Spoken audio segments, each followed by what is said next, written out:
बच्ची है वह अपने माता पिता, दादी, भाई राजू और बहन रानी के साथ रहती है। प्यारा मिट्टू तोता उसका सबसे अच्छा दोस्त है। मीना आपके आसपास रहने वाली किसी भी छोटी बच्ची की तरह ही है, लेकिन कुछ मामलों में वह अलग है। वह सबसे दोस्ती रखती है, किसी से भी सवाल पूछने से घबराती नहीं। मीना ईमानदार है और दूसरों का ध्यान रखती है। वह अपने परिवार और दोस्तों की परेशानियों को सुलझाने की कोशिश करती है। आइए आज हम आपको मीना की एक कहानी आम का बंटवारा दिखाते हैं।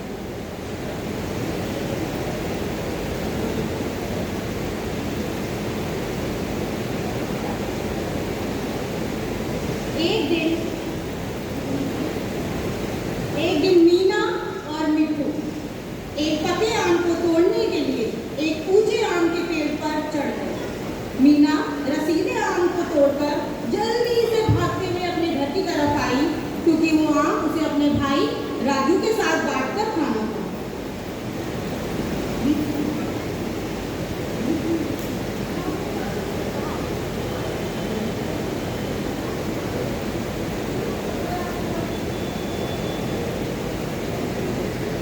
मीना ने जल्दी से घर पर आकर अपना आम अपनी माँ को दे दिया। माँ ने आम के 2 टुकड़े करे और एक टुकड़ा मीना को दे दिया और एक टुकड़ा राजू को दे दिया।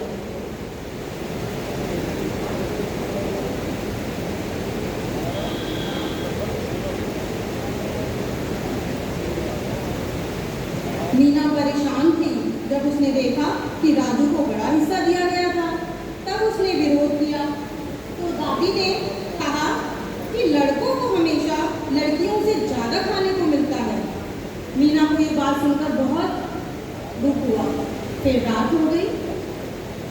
रात में मीना का भाई राजू, उनके पिताजी, उनकी दादी खाने पर बैठे हुए थे।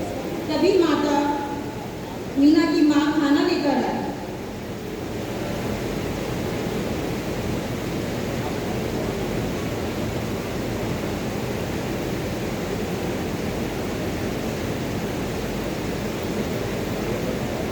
उस रात भी मीना ने देखा कि राजू को ज़्यादा खाना दिया जा रहा है और मीना को थोड़ा सा खाना दिया जा रहा है।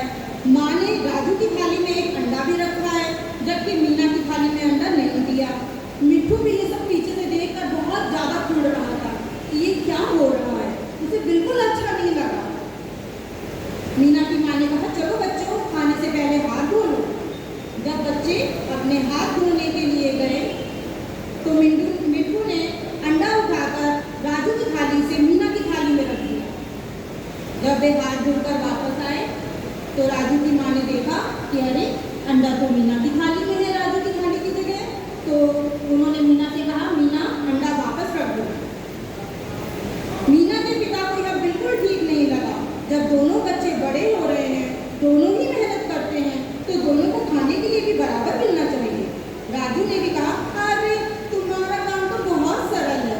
तो मीना ने कहा, ऐसा है, कल हमारे स्कूल की छुट्टी है। तो मीना ने कहा, कल हमारे स्कूल की छुट्टी है, क्यों ना हम अपना काम आपस में बदल लेते हैं। राजू भी तैयार हो गया। अरे तुम्हारा काम कौन सा बहुत कठिन है, देखना मैं कैसे फटाफट कर दूंगा। फिर सभी लोग सोने के लिए चले जाते हैं।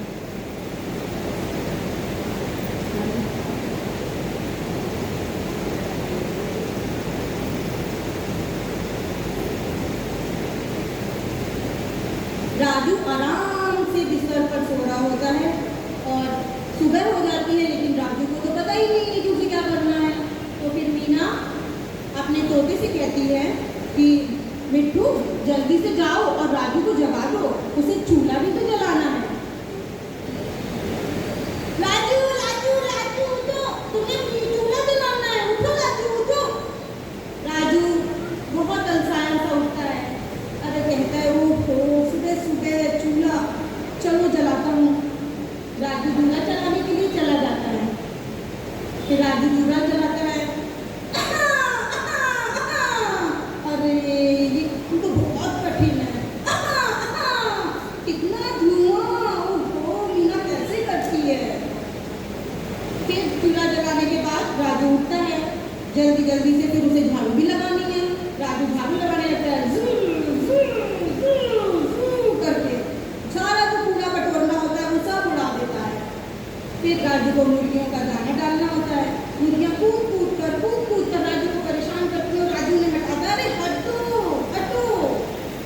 उधर मीना अपना आराम से उठती है क्योंकि आज उसके पास शादी वाला काम है।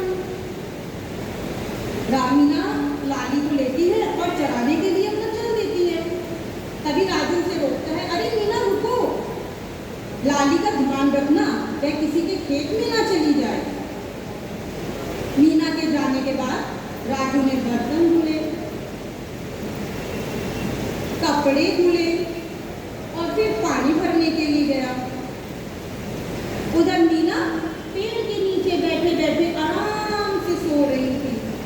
इतने में बिट्टू चिल्लाया, लाली लाली लाली, अरे उठो मीना उठो, देखो लाली धान के खेत में चली गई। मीना जल्दी उठो जल्दी उठो। मीना गिरते पड़ते दौड़ते दौड़ते भागते बड़ी मुश्किल से लाली को पकड़ती है और पकड़कर उसे घर की तरफ चल गई। मीना जब घर आती है तो देखती है कि राजू छोटी बहन को खिला रहा होता है और उसकी थक कर चूर हो गया है, उसकी बुरी हालत हो गई है क्योंकि आज उसने पूरा मीरा का काम करा। दादी ने भी कहा, ओहो मीना को कितना काम करना पड़ता है। रात हो जाती है, फिर सभी लोग खाने के लिए बैठे होते हैं। माँ खाना लेकर आती है।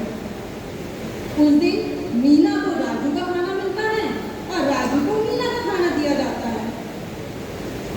राजू खाना देखकर उदास हो जाता है, ओहो दिन भर इतना काम और खाने के लिए बस कितना सा। सभी लोग तेज तेज हंस पड़ते हैं। अब सबको समझ में आ गया था कि मीना का काम आसान नहीं है। दोनों बच्चे जब समान पढ़ रहे हैं तो उन्हें खाना भी समान मिलना चाहिए और उनके अधिकार भी सारे समान होने चाहिए। लड़की और लड़कों में हमें कोई भेदभाव नहीं करना चाहिए, दोनों को भी बराबर समझना चाहिए। हमें मीना की कहानी से यही शिक्षा मिली। धन्यवाद। बहुत ही खूबसूरत प्रस्तुति